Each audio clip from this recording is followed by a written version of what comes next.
ready to transform your design skills and construct engaging front page elements. Let's jump right into Adobe Illustrator and start a new document.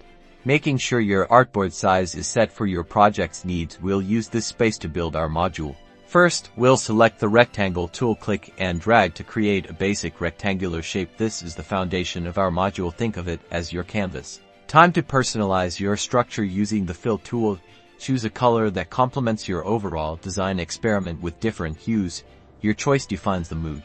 Now, let's sprinkle in some personality. Select the ellipse tool to create a circle. Holding down the shift key ensures it's perfectly round. Position this circle within your rectangle. Apply the same fill color to the circle. This makes the circle a feature of the module and an interactive component that viewers will be drawn to.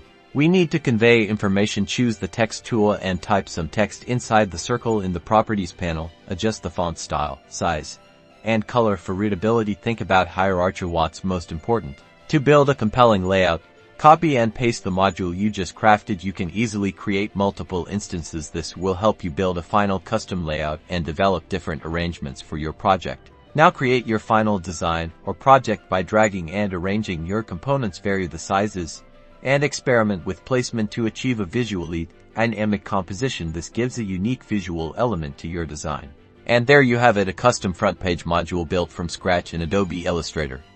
With these basic tools, you've learned to design a unique visual module that catches the eye. Remember to practice and explore. Happy designing!